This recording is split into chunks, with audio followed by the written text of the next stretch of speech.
Hey all, welcome back to Drunk on Writing and the end of our special 4-part Stephen King Dissection Addendum series, focused on the 1978 novel The Stand, where we're closing things out with a review, analysis, and overlook of the tale's 2020 Paramount Plus, nay, CBS All-Access adaptation, which, in a way, is clearly the most faithful adaptation. Because it's really long, 8.5 hours to be exact. It's not the most faithful. And while I very much enjoyed my time with the show, the casting, the acting, the cinematography, and the art design were all beyond exceptional. I even bought a copy of the art and making of The Stand because I dug it so much. Despite that, unfortunately, this adaptation felt really long too, and I think that's because while this version takes some welcome liberties with the source material, including the addition of a new ending written by Stephen King himself, this adaptation, to put it bluntly, is safe. Given its release during COVID, during our quote-unquote political climate, which the producers and actors reference multiple times in the press and behind the scenes, you'd hope, this adaptation would lean into the book's political themes as hard as it could, maybe bring the material truly into the realm of thought-provoking, action-invoking commentary. Instead, it seems to actively do what it can to avoid any commentary and any controversy. With this budget, with this cast, and with this length, there was a potential here for something truly special, a groundbreaking tour de force that could have furthered and built upon the book's foundations. Instead, what we got was a show that was all beautiful bark, but no bite.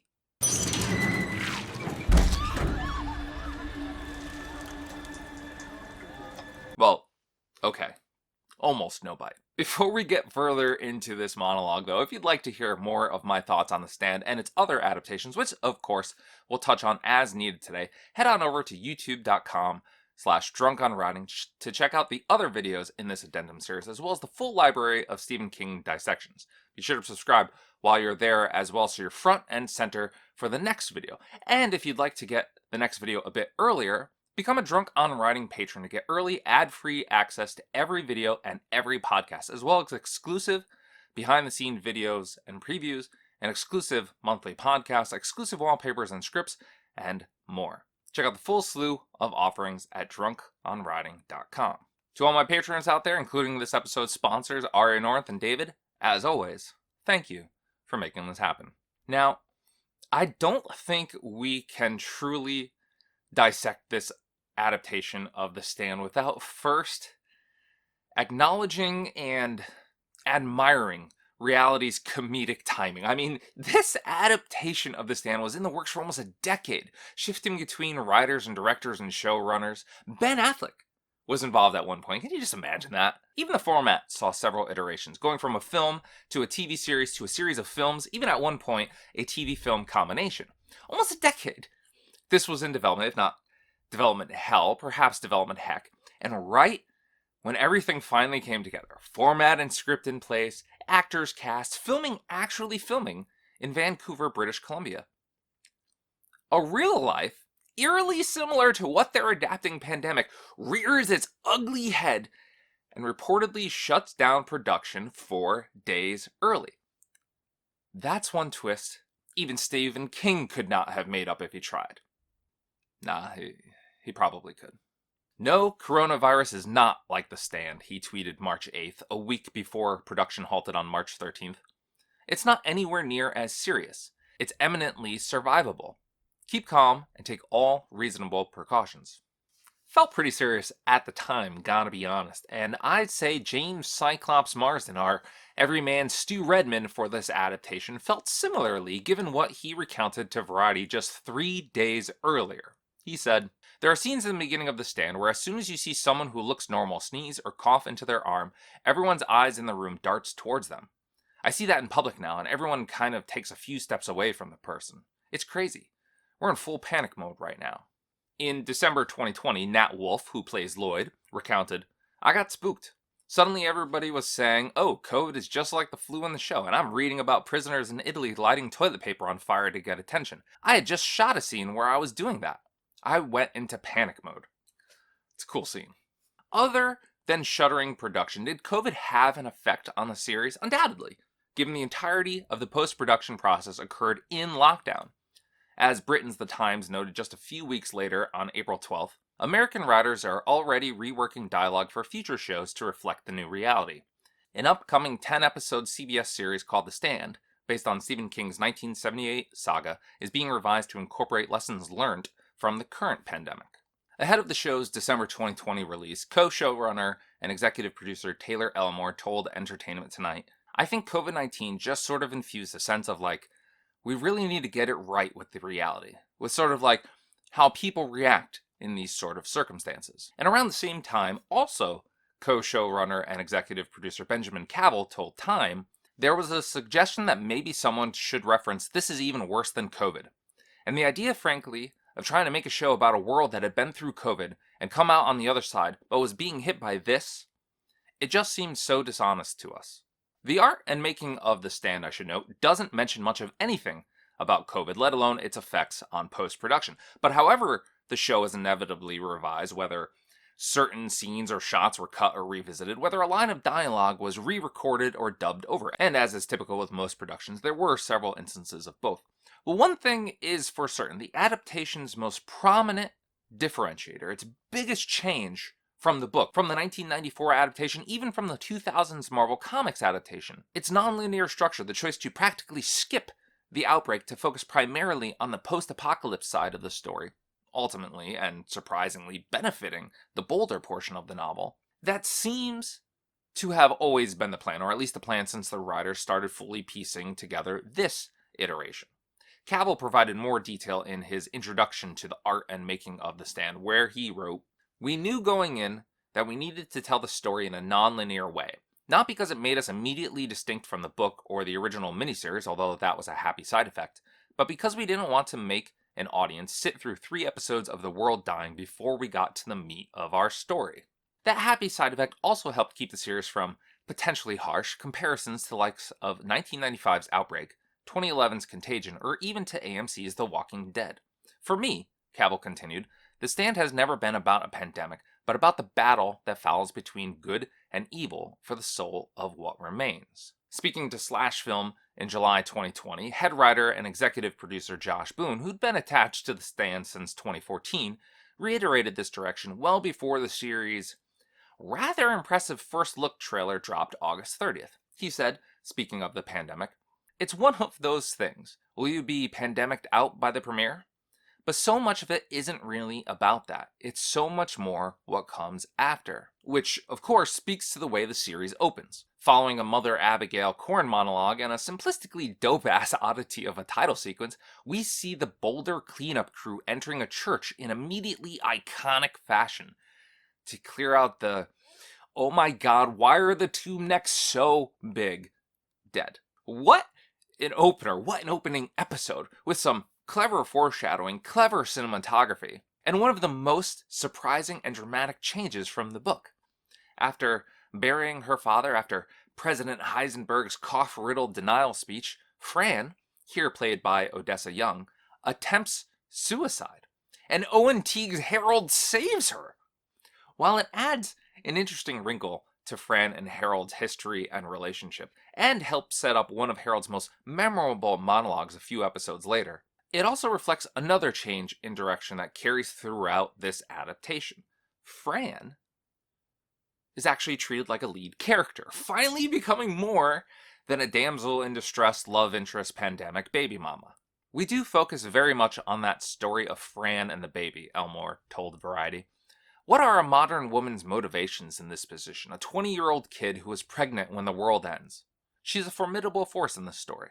Sidebar, that 20-year-old kid is played by an actress nearly that age, and the man she falls for, Stu, who I always had in my mind's eye as somewhere in his 30s or so, Gary Sinise, 1994, Stu Redman was in his late 30s. He's played here, once again, by, I'm sorry to say, a decade past his late 30s, James Marsden.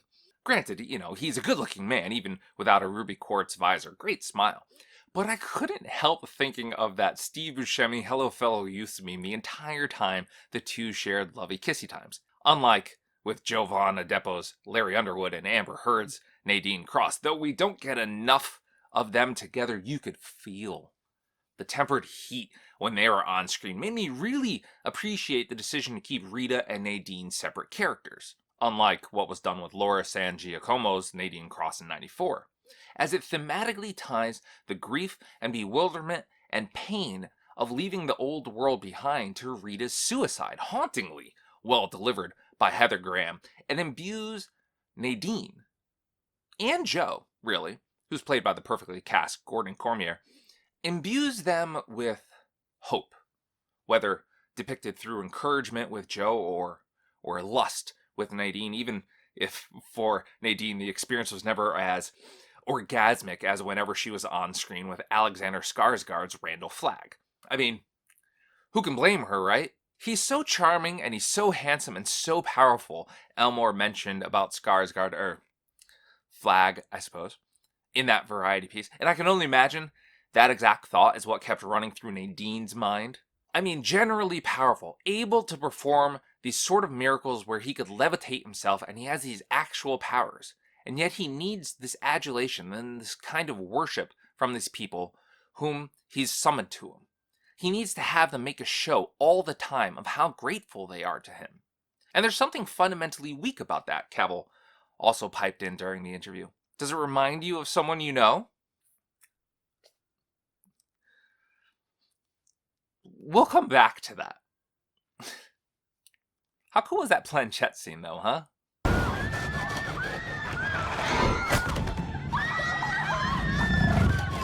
Circling back to Fran, tallying it up as a character, as an actual character arc, she's given a lot of new material in this adaptation, a lot of new story. Granted, there's a lot to go around, both clever change-ups to existing plots, like switching out the Lincoln Tunnel for a claustrophobic, rat-filled sewer, tying Enrique Zaga's Nick and his lost eye directly to Flagg's temptation, making Hemmingford Home a retirement home, having Flagg pretend to die after being stabbed in the neck, or even just having Natalie Martinez's Dana slip Tom a note he unfortunately can't read.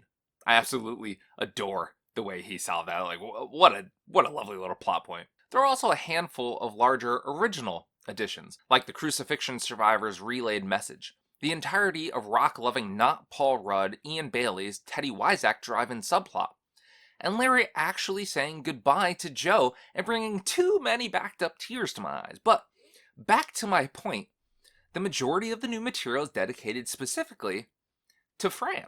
The suicide attempt, the early Stu meet-cute, the pregnancy painting, though that might also be saying a lot about Greg Kinnear's immediately lovable and scene-stealing Glenn Bateman as well. I mean, was it just me? Was he not the best character in this series? Seriously, I just want to hang at his house post-apocalypse.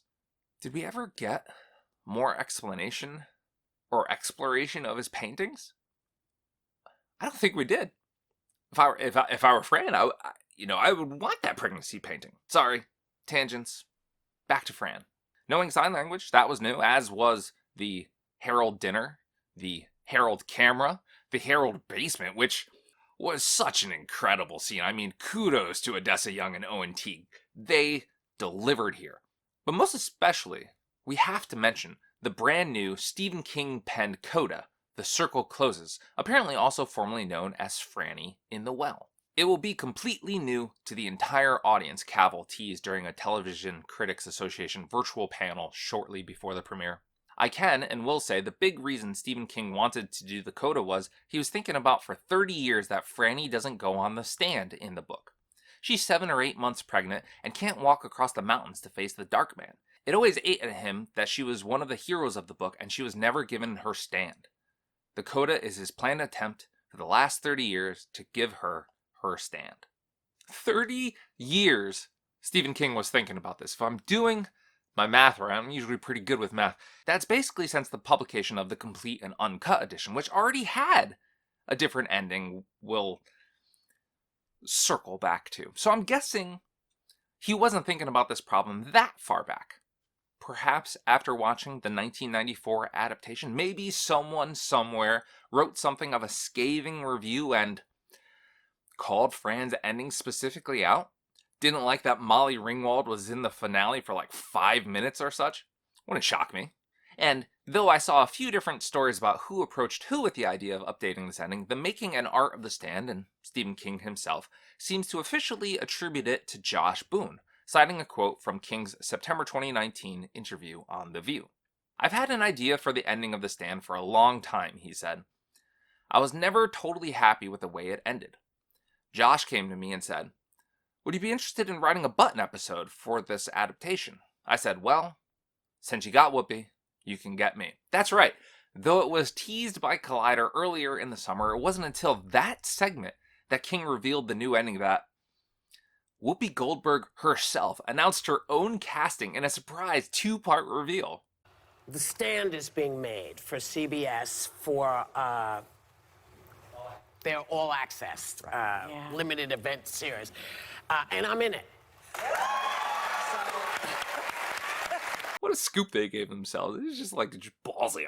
It's just wow. And while I've loved Whoopi since her Star Trek days, though really it was more Hollywood squares that cemented her awesomeness for me, this is another James Marsden-y casting choice. Whoopi's playing someone nearly twice her age, and yes, I appreciate the perhaps subtle notion that God's power and will is keeping her fitter, healthier, and more productive than she should be at 103, at least. It is until Mother Abigail's on her deathbed. But come on, prosthetics and dyed hair only go so far. Also, sidebar number 2.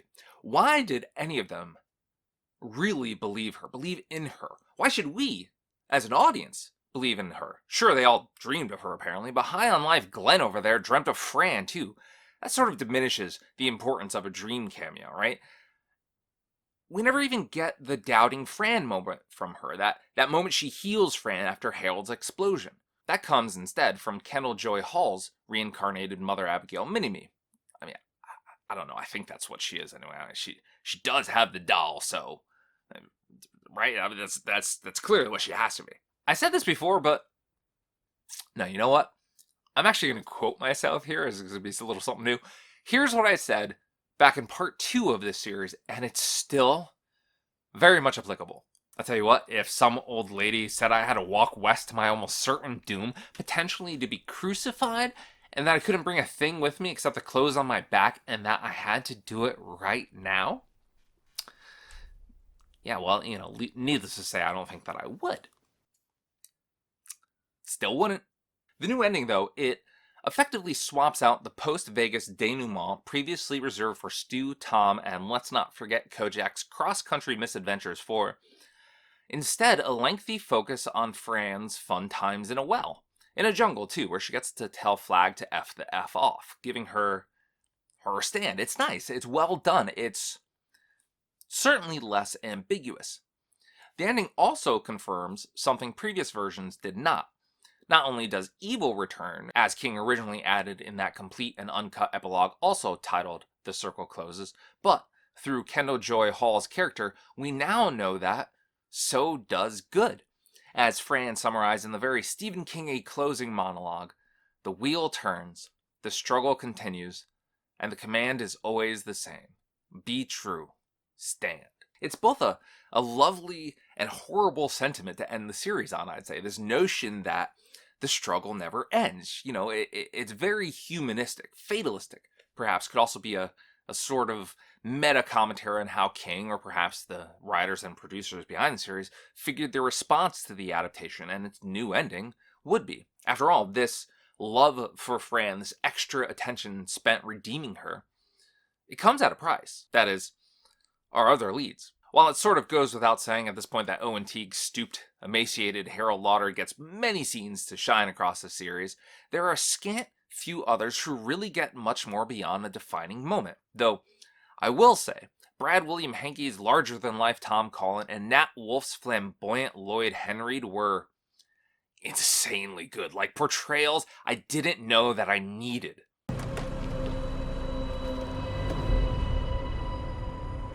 Hi, fellas. And there are a handful of rather nuanced, Why Aren't You the Leads cameos from the likes of J.K. Simmons as Starkey, Heather Graham as Rita, and Clifton Collins Jr. as Bobby Terry. Bobby Terry. Who all get their 15 minutes of fame. Bobby Terry's even continues on here in this dissection series. But some of our other protagonists, namely James Marsden Stew, who, despite probably having more screen time than Odessa Young's friend, never feels nearly as protagonistic. I mean, he even gets showed up by his doctor. And it's the same with Jovan Adepo's Larry, who at least gets some interesting complications beyond the rat tunnel through a double dose of Wayne Stuckey, not to mention his stand, which is superbly delivered. I will fear no evil.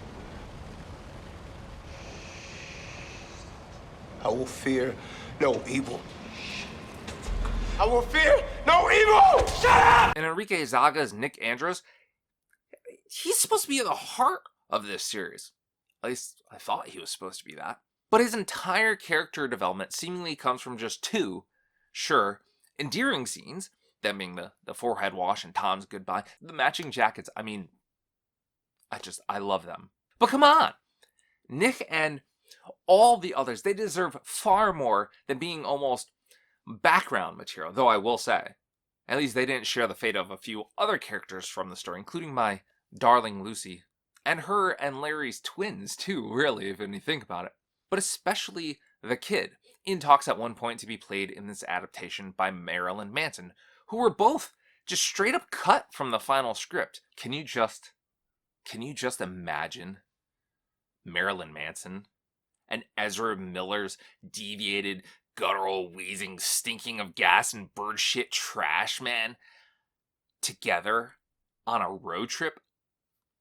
Adepo and Zaga's casting there as Larry and Nick, respectively, speaks to yet another shift in direction for this version of the story. The cast, specifically, its diversity. This doesn't so much affect the story aside from some pronoun shifts. I think the only actual addition was some lines referencing Ray, played by Irene Bedard, as the Indian girl. And what do we lose besides repeated references to Larry sounding like he was black? And while some may decry the so-called character gender swaps and race swaps, this is America.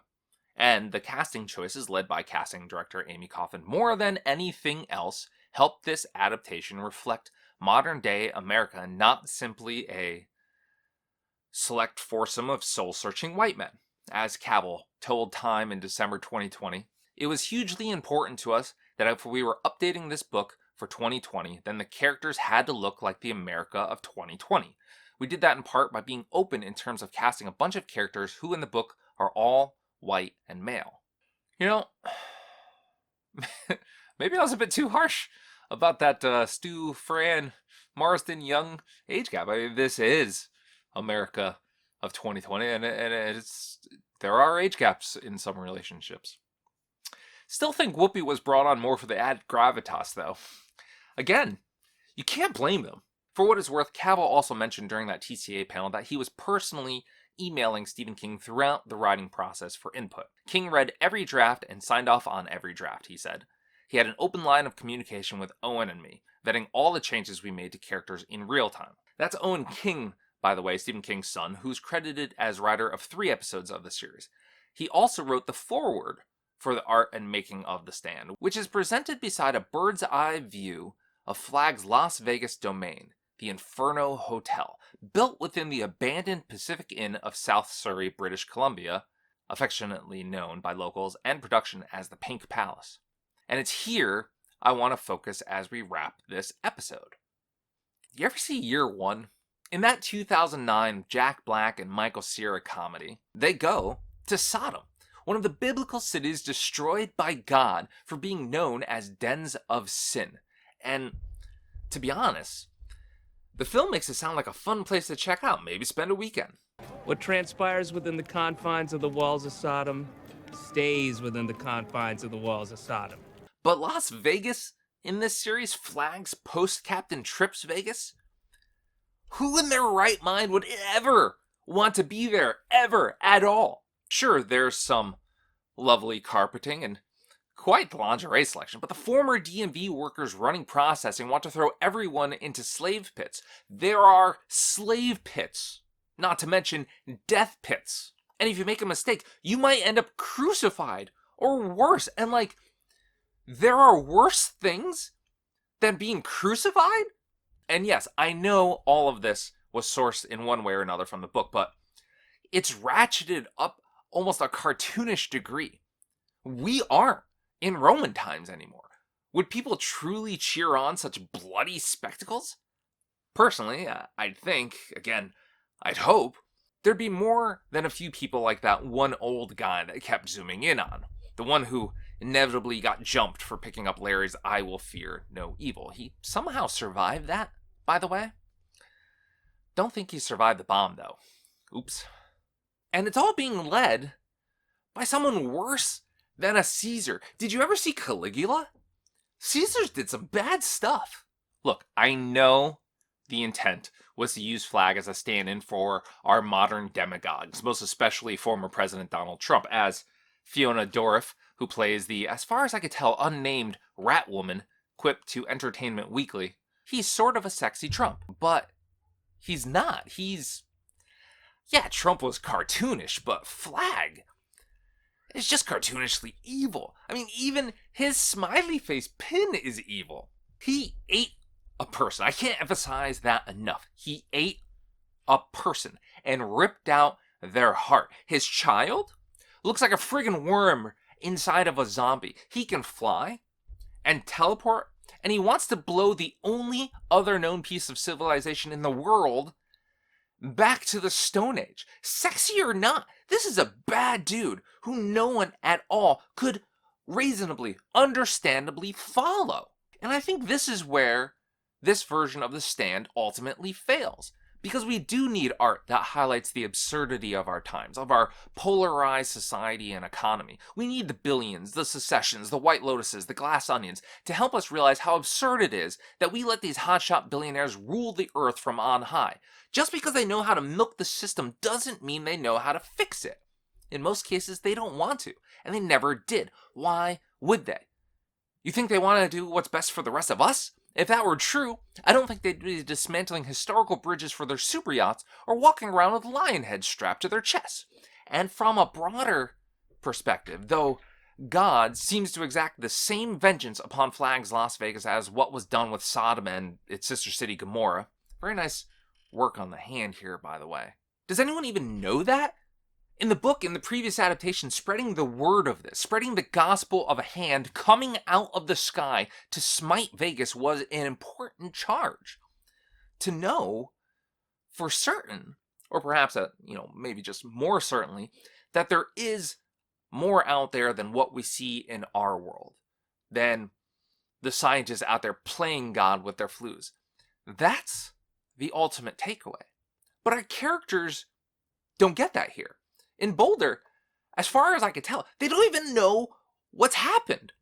There's no proof God was ever really involved in any of this conflict. So when Fran laments in the finale how things are going back to normal and wonders if anything will be different going forward, I had to ask myself, why should they be?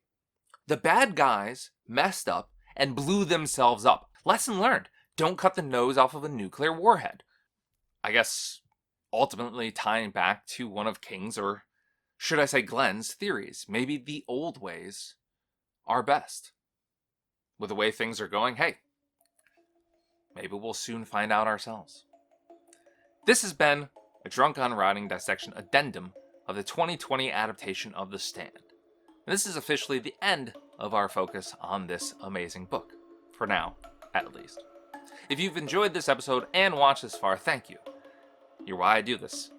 And sorry for the lengthy treatise. I just had a lot to say about this one. But if you'd be so kind to tell others about how much you loved this video and maybe, share the channel with them so they could watch as well, I'd certainly appreciate it. Until next time, cheers and keep on writing.